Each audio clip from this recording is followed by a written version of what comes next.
Ramai orang duk tanya, 22 bulan Mujahid buat apa? 22 bulan Mujahid sebagai menteri di Jabatan Perdana Menteri Hal Ehwal Agama. Mujahid buat benda apa? Tuan-tuan, kalau kita teliti, kita duk sebut tentang tugas menteri. Antara tugas menteri ni, dia nak kena fikir, kena buat menyelaras, membentuk undang-undang, menggubal undang-undang dengan pasukan dia. Bawa ke parlimen, bentang undang-undang tersebut. Undang-undang tersebut disahkan, diwartakan, turun untuk pelaksanaan. Ini kerja menteri. Dan 22 bulan Mujahid duduk di situ. Antara benda yang telah berjaya dibuat oleh Datuk Seri Dr. Mujahid ni adalah membentang satu rang undang-undang dan setelah itu disahkan. Namanya adalah Akta Guaman Syar'i. Benda ni Barisan Nasional tak boleh buat belah tahun.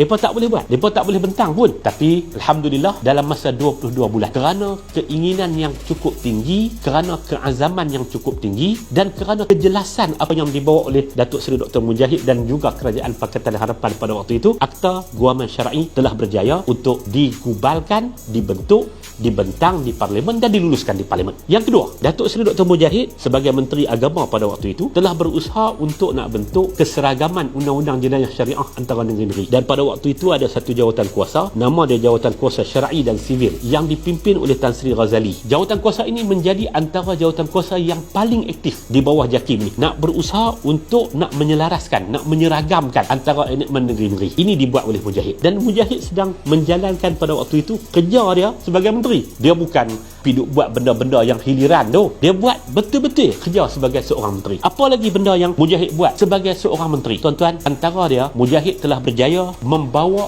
dasar rahmatan lil alamin. Dan dasar rahmatan lil alamin tu diterima oleh Majlis Raja-Raja, diucapkan secara dizahirkan oleh Duli Yang Maha Mulia Seri Paduka Baginda Yang di-Pertuan Agong dalam ucapan pembukaan parlimen. Dan dasar rahmatan lil alamin tu disinergikan dengan dasar pembangunan PBB, telah berjaya dibentangkan di banyak tempat. 2019 sebagai contoh, pada bulan 12, 2 bulan sebelum langkah syaitan dilaksanakan, Datuk Seri Dr. Mujahid telah berjaya mengemukakan tentang dasar rahmatan lil alamin, dan unsur inklusifnya itu telah berjaya dibentang di Cambridge University di UK. Dan dalam masa yang sama, orang akademik ni menerima. Orang yang bukan Islam pun boleh melihat perkara tersebut, dan dasar-dasar tersebut telah dibentangkan. Ini adalah kejayaan Mujahid. Kalau dilanjutkan lagi hari itu ni, kalau langkah syaitan tak berlaku, 2020 Mujahid akan membentangkan pula di USA. Jadi pemikiran Malaysia dan dasar rahmatan lil alamin tu berjaya dibawa ke luar negeri. Inilah tugas menteri. Tugas menteri yang berjaya dilaksanakan oleh Dr. Mujahid.